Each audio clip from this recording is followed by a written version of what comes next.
गुरुर्ब्रह्मा गुरुर्विष्णु गुरुर्देवो महेश्वरा गुरुर्साक्षात् परं ब्रह्म तस्मै श्री गुरुवे नमः। तस्मै श्री गुरुवे नमः। नारायणं नमस्कृत्य नरं चैव नरोत्तमं देवीं सरस्वतीं व्यासं ततो जयमुदीरयेत्। वक्रतुंड महाकाय सूर्यकोटि संप्रभा निर्विघ्नं कुरु मे देव सर्वकार्येषु सर्वदा।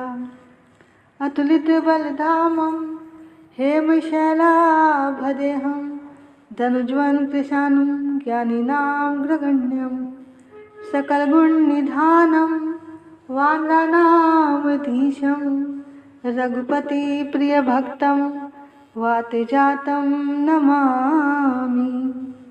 हरे कृष्णा कृष्ण कृष्ण हरे हरे हरे राम राम राम हरे हरे। श्री राधा मेरी स्वामिनी मैं राधा जी को दास। जन्म जन्म मोहे दीजियो श्री वृंदावन वास। जन्म जन्म मोहे दीजियो श्री वृंदावन वास। सब द्वारन को छोड़ के आई आप जी के द्वार। हे वृषभानु की लाडली जरा मेरी ओर निहार। जरा मेरी ओर निहार। श्री कृष्ण गोविंद हरे मुरारी हे नाथ नारायण वासुदेवा। श्री कृष्ण गोविंद हरे मुरारी हे नाथ नारायण वासुदेवा। हे नाथ नारायण वासुदेवा। हे नाथ नारायण वासुदेवा। श्री कृष्ण गोविंद हरे मुरारी हे नाथ नारायण वासुदेवा। भजो निताई गौर राधे श्याम। भजो हरे कृष्णा हरे राम। भजो निताई गौर राधे श्याम। भजो हरे कृष्णा हरे राम। भजो निताई गौर भजो निताई गौर भजो निताई गौर राधे श्याम। भजो निताई गौर राधे श्याम। भजो हरे कृष्णा हरे राम। भजो हरे कृष्णा हरे राम।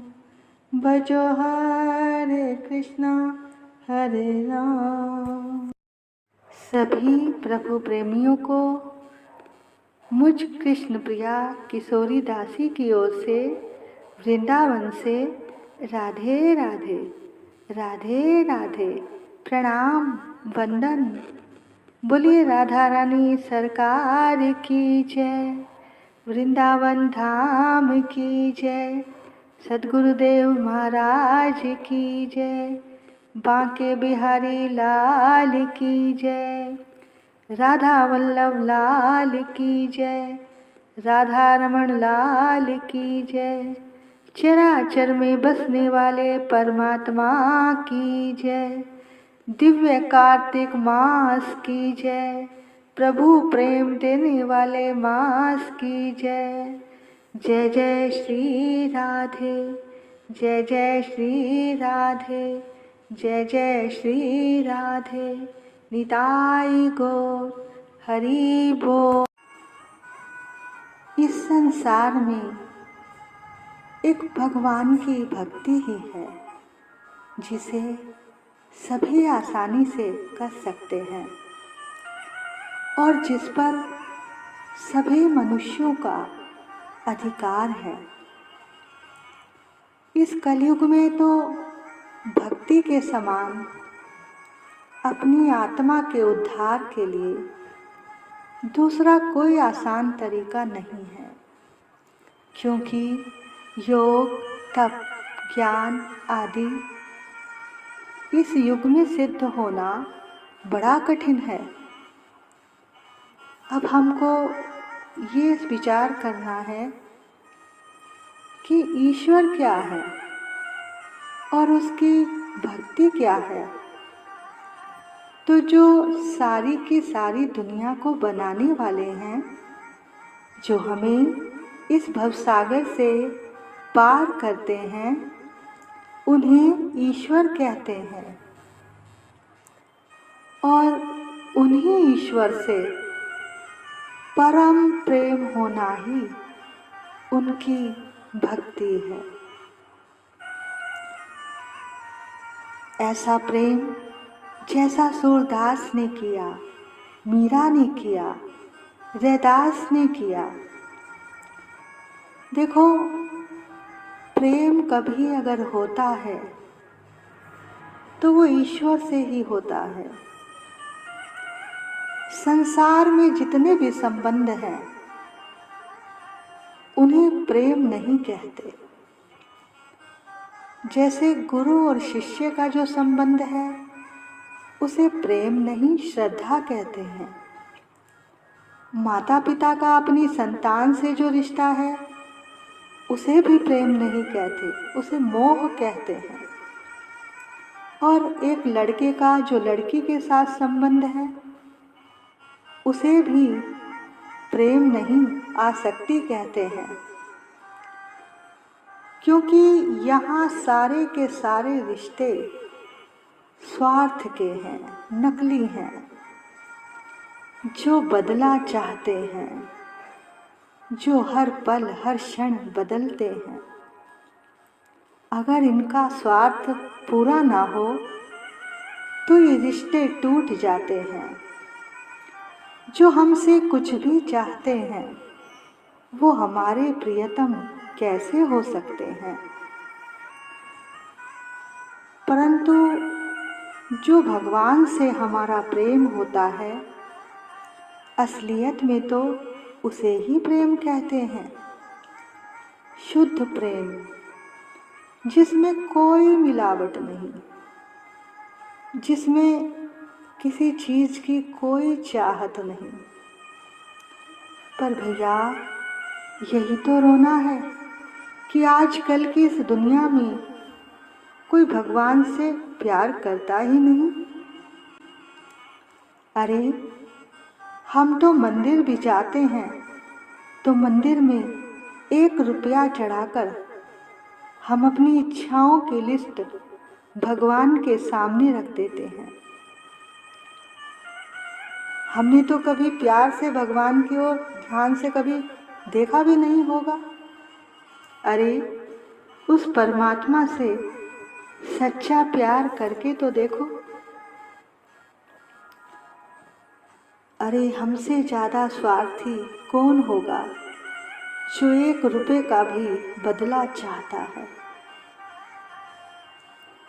अरे, वो परमात्मा जो सारी दुनिया बनाने वाला है, वो क्या नहीं कर सकता। तो ईश्वर से प्रेम करना ही उनकी भक्ति है। और ये प्रेम मिलता कैसे है? इसके लिए हमें जो प्रभु के प्रेमी होते हैं उनका संग करना चाहिए, उन्हीं की कथा सुननी चाहिए। तब धीरे धीरे अपने आप हमें परमात्मा से प्रेम हो जाएगा। देखो, एक ईश्वर ही है जो तुम्हारा ना रूप देखते हैं, ना आयु देखते हैं, ना रंग देखते हैं, बस वो तो तुम्हारा भाव देखते हैं, प्यार देखते हैं। मकसदे ज़िंदगी समझ, कीमते ज़िंदगी न देख, इश्क खुद ही है बंदगी, इश्क में बंदगी न देख। अरे जो इस प्रेम के बंधन में आनंद है, इसकी तुलना लाख मुक्तियों से भी नहीं हो सकती। ईश्वर जो भी करता है अच्छा ही करता है, बुरा तो वो कर ही नहीं सकता। पर हम लोग स्वार्थ की नज़रों से देखते हैं, इसलिए बात समझ में नहीं आती। अगर परमार्थ की नज़रों से देखोगे तो जो हो रहा है सब अच्छा ही लगेगा। जैसे माँ बाप हमारे लिए चाहे अच्छा करें या बुरा, पर करते तो हमारे भले के लिए ही हैं। अरे ये तो हमारे शरीर के माता पिता हैं। जब ये हमारा भला कर सकते हैं तो जो हमारी आत्मा के माता पिता हैं वही तो असली माता पिता हैं। वो कैसे बुरा कर सकते हैं? ईश्वर भी हमारा भला ही चाहते हैं, इसलिए उन्हें कभी मत भूलो। अरे इतनी तड़प पैदा कर लो, इतनी तड़प पैदा कर लो अपने अंदर उस प्रभु के लिए, इतना दर्द भर लो कि फिर उस प्यारे का नाम लेते ही आँखों से अश्रुधारा बहने लगे। एक क्षण भी ऐसा ना हो जब उसकी याद ना आए। अविराम आँखों से बरसता आंसुओं का मेह हो लटपटाती चाल निश दिन छटपटाती देह हो। तेरी याद में जब आंसू आँखों से बहते हैं, एक दर्द उठे मीठा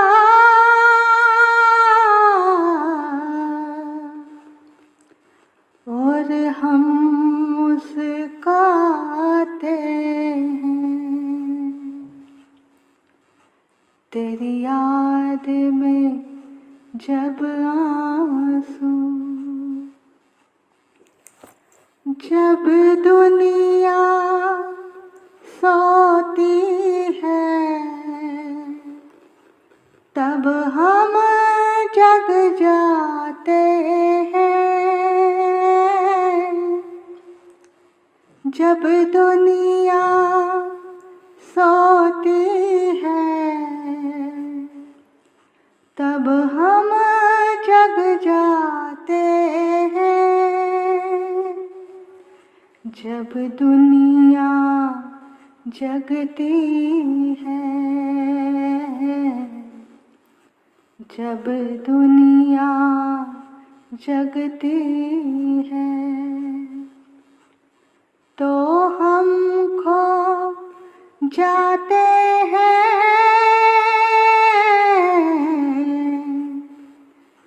तो हम खो जाते हैं। तेरी याद में जब आंसू आँखों से बहते हैं, तुमसे मिलने की आस लगी, एक प्यास जगी दिल में, तुमसे मिलने की आस लगी, एक प्यास जगी दिल में। तड़पेंगे या होगा मिलन, तड़पेंगे या होगा मिलन, राजी हुए जाते हैं, राजी हुए जाते हैं। तेरी याद में जब आंसू आँखों से बहते हैं, ये कैसा बंधन है, ये कैसा प्यार तेरा, ये कैसा बंधन है, ये कैसा प्यार तेरा। हम याद करें हर पल, हम याद करें हर पल, तुझे याद ना आते हैं, तुझे याद ना आते हैं। तेरी याद में जब आंसू आँखों से बहते हैं, ये कैसा रिश्ता है, ये कैसा प्यार तेरा, ये कैसा रिश्ता है, कैसा इकरार तेरा, ये कैसा बिछुड़ना तेरा, ये कैसा बिछुड़ना तेरा, जो मिलना पाते हैं,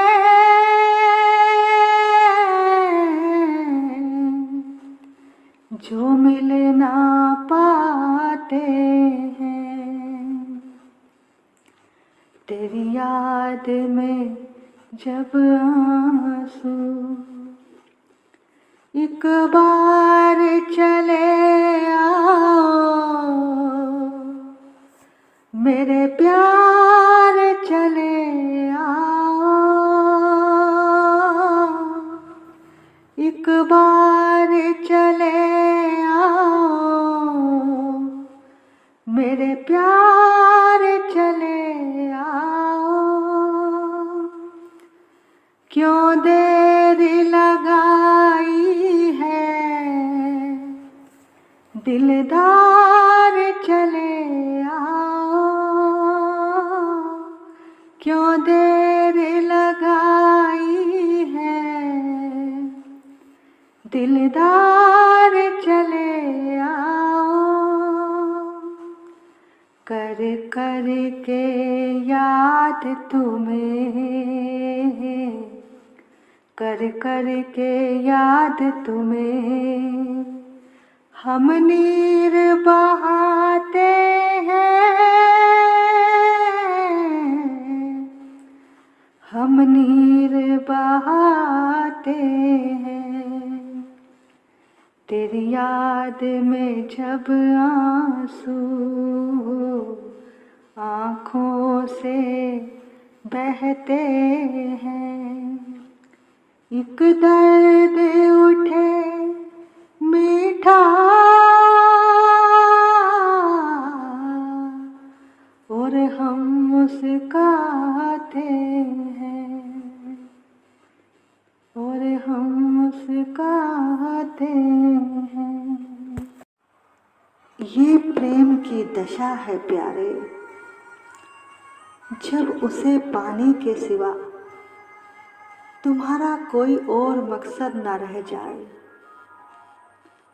तेरा प्यार इतना ज़्यादा हो जाए उससे, इतना ज़्यादा हो जाए कि ईश्वर को खुद तेरे पास आना पड़े। कुछ ऐसा कर कि खुदा खुद पूछे कि मेरा भक्त कहाँ है, कहाँ है, कहाँ है। बोलो राधा रानी सरकार की जय। जय जय श्री राधे, जय जय श्री राधे, जय जय श्री राधे। निताय गो हरि बोल। आइए अब आज कार्तिक मास की कहानी की ओर चलते हैं। बहुत समय पहले की बात है। एक ब्राह्मण और ब्राह्मणी 7 कोस तक पैदल चलकर गंगा स्नान को जाते थे। ऐसे में ब्राह्मणी बेचारी थक जाती थी। एक दिन वो ब्राह्मण से बोली कि हमारे भी एक बेटा होता तो हमारे वापस आने तक बहू हमारे लिए खाना बनाकर रखती, सब काम करके रखती। ये बात सुनकर ब्राह्मण बोला, मैं आज तेरी ये इच्छा पूरी कर देता हूँ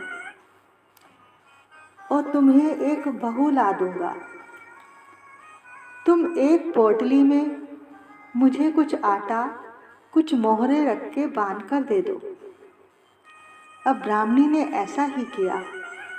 ब्राह्मण पोटली लेकर कुछ ही दूर गया था कि उसे यमुना के किनारे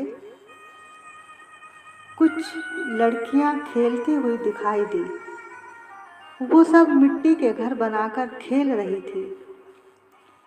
उनमें से एक लड़की ने कहा कि मैं तो अपना घर नहीं बिगाड़ूंगी, मुझे तो यह घर रहने के लिए चाहिए।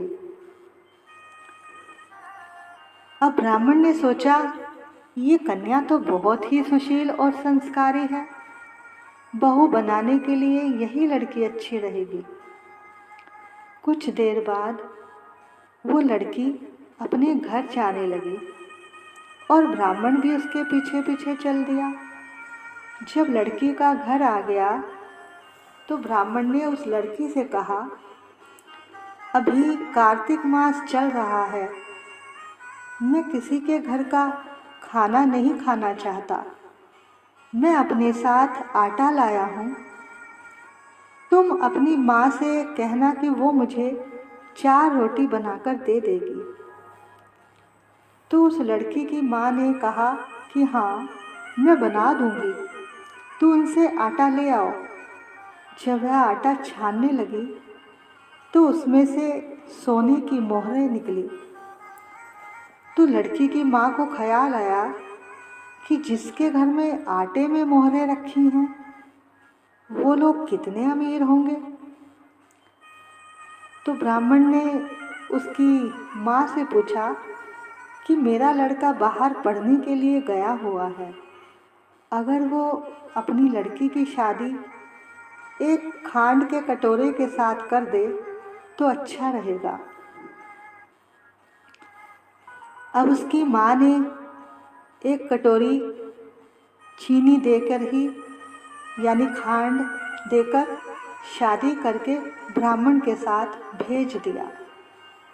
अब घर जाकर ब्राह्मण ने बोला अपनी पत्नी को कि देखो, दरवाज़ा खोलो, मैं तुम्हारे लिए बहू लाया हूँ। जब ब्राह्मण और ब्राह्मणी दोनों नहाने जाती तो पीछे से बहू घर का सारा काम करती और खाना भी बनाकर रखती। ऐसे ही दिन बीतने लगे। एक दिन सास ने बहू से कहा कि चूल्हे में से कभी आग ना ख़त्म होने देना और घड़े में से पानी ना ख़त्म होने देना। एक दिन अचानक वो दोनों तो गंगा स्नान के लिए गए थे। पीछे से बहू से चूल्हे की आग बुझ गई और वो बहू पड़ोसन के घर आग मांगने चली गई। पड़ोसन ने पूछा कि तुम कौन हो? बहू ने बताया कि मैं आपके पड़ोस में ही रहती हूँ।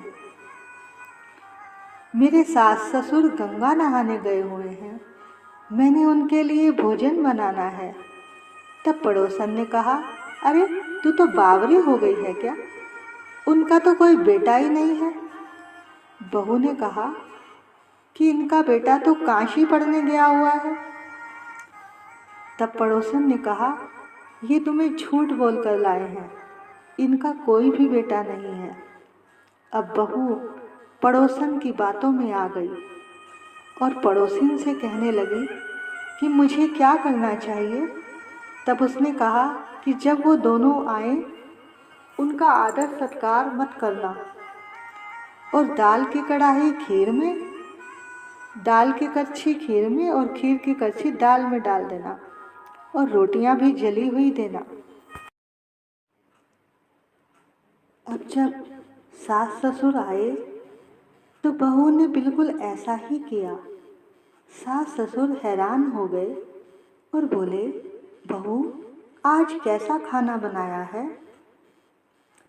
बहू आज कैसा खाना बनाया है? तो बहू ने आगे से जवाब दिया कि आज जली हुई रोटी और आलूनी सब्जी खा लोगे तो क्या हो जाएगा। इतना कहकर बहू फिर पड़ोसन के पास जाकर बोली कि अब आगे क्या करना है। पड़ोसिन ने कहा कि अब तुम सातों कोठों की चाबी मांग लेना। जब सुबह वो दोनों नहाने के लिए जाने लगे तो बहू ने जिद करके चाबी मांग ली। उन दोनों के जाने के बाद बहू ने सातों कोठी खोल कर देखी तो देखा कि किसी में अन्न भरा पड़ा है, किसी में धन भरा पड़ा है और किसी कोठी में बर्तन पड़े हुए हैं। जब उसने सातवीं कोठी खोली तो उसने देखा कि उसमें शिवजी पार्वती और गणेश जी, लक्ष्मी जी, पथवारी माता, तुलसी जी और ठाकुर जी और 33 करोड़ देवी देवता विराजमान हैं। वहीं पर एक लड़का चंदन की चौकी पर बैठकर माला जाप कर रहा है। तब लड़की ने पूछा कि तुम कौन हो? लड़का बोला, मैं तुम्हारा पति हूँ। तू अब ये दरवाज़ा बंद कर दे, जब मेरे माता पिता आ जाएंगे तब खोलना। अब वो लड़की बहुत खुश हुई और 16 श्रृंगार करके अपने सास ससुर का इंतजार करने लगी। सास ससुर के लिए अच्छे अच्छे खाने के पकवान भी बनाए। जब सास ससुर घर आए तो लड़की ने अच्छी तरह सेवा करके खाना खिलाया और दोनों के पैर दबाने लगी और बोली कि आप दोनों इतनी दूर गंगा स्नान करने जाते हो, आप घर पर ही गंगा यमुना में नहा लिया करो। तो सास ससुर ने कहा, कहाँ है गंगा यमुना बहू? तो बहू ने 7वां कोठा खोलकर दिखाया जिसमें 33 करोड़ देवता, गंगा यमुना, शिव पार्वती, पथवारी माता, राई दामोदर भगवान सब मौजूद हैं। तभी देखा कि एक लड़का चौकी पर बैठा है और माला जाप कर रहा है।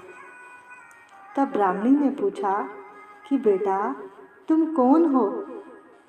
तब उस लड़के ने कहा, माँ मैं तुम्हारा बेटा हूँ।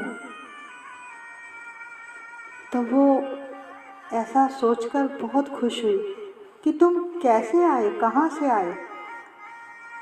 तब उस लड़के ने कहा कि मुझे कार्तिक महाराज ने तुम्हारे लिए भेजा है, वो तुमसे बहुत प्रसन्न है और तुम्हारी सेवा के लिए मुझे भेजा है।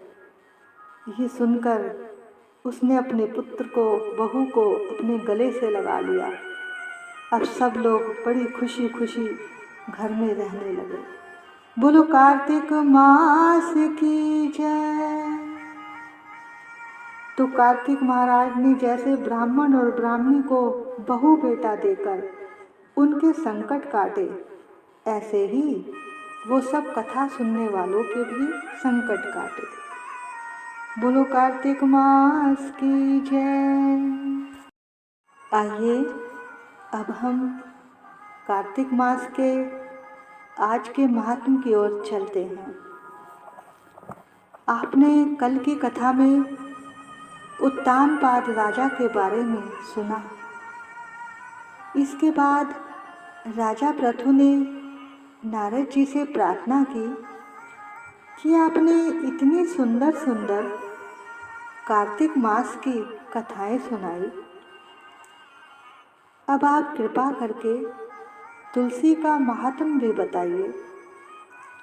तब नारद जी ने कहा, हे राजन, प्राचीन काल में एक नगर में ओम नमो भगवते वासुदेवाय मंत्र का जाप करने वाला एक ब्राह्मण रहता था, जिसका नाम धर्मदत्त था। वह अपने यहाँ आए अतिथियों का खूब आदर सत्कार करता था। एक दिन प्रातःकाल अमृत वेला में पूजा की सामग्री लेकर वो भगवान के मंदिर जा रहा था कि इतने में सामने उसने एक राक्षसी को देखा। बड़े बड़े दांत थे, बड़ा भयानक रूप था उसका। तभी डर के मारे धर्मदत्त के हाथ में जो तुलसी मिश्रित जल था वो उस पर फेंक दिया। जल में पड़े तुलसी दल के उसके शरीर पर स्पर्श करते ही उसके सारे पाप नष्ट हो गए और वह हाथ जोड़कर उनको प्रणाम करने लगी। तब ब्राह्मण ने पूछा, तू कौन है और ये तेरी दशा कैसे हुई? अपने पापों से मुक्त राक्षसी ने कहा कि पिछले जन्म में मैं भिक्षु नाम के पति की पत्नी थी। मैं हमेशा उनसे झगड़ा करती थी, घर का कोई काम नहीं करती थी। मेरे पति जो कहते थे मैं उनसे उल्टा व्यवहार करती थी, जिस कारण मेरे पति ने दुखी होकर जब दूसरा विवाह करने की सोची तो मैंने क्रोध में आकर जहर खा लिया, जिससे मेरी मृत्यु हो गई। और मरने के बाद यमराज जी ने जब मेरा लेखा खोला तो उन्होंने बताया कि तुमने कोई शुभ कर्म नहीं किया। जिस बर्तन में खाना पकाती थी उसी में खाती भी थी, इसलिए इसे अपनी ही संतान को खाने वाली बिल्ली की योनि में भेजा जाए। उसके बाद अपने पति से द्वेष करने के कारण विष्ठा खाने वाली शुक्री की योनि में भेजा जाए और फिर इसके बाद इसने आत्महत्या की है, इसलिए फिर ये बाद में प्रेत की योनि में भेजी जाए। तो वो राक्षसी कहने लगी, सो महाराज, मैं 500 वर्ष से इसी योनि में भटक रही हूँ। भूख और प्यास से दुखी होकर एक वैश्य के शरीर में प्रवेश करके कृष्णा और वेणी नदी के संगम पर गई। मैं जैसे ही नदी के तट पर पहुंची, मुझे विष्णु के दूतों ने वैश्यों के शरीर से निकालकर बाहर फेंक दिया। वहाँ से घूमती फिरती मैं आ रही थी कि आप मुझे मिल गए और आपने तुलसी मिला हुआ जो जल मेरे ऊपर फेंका है, उससे मेरे सभी पाप नष्ट हो गए हैं।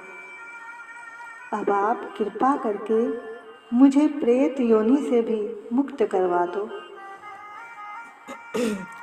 अब राक्षसी से सारा हाल सुनने के बाद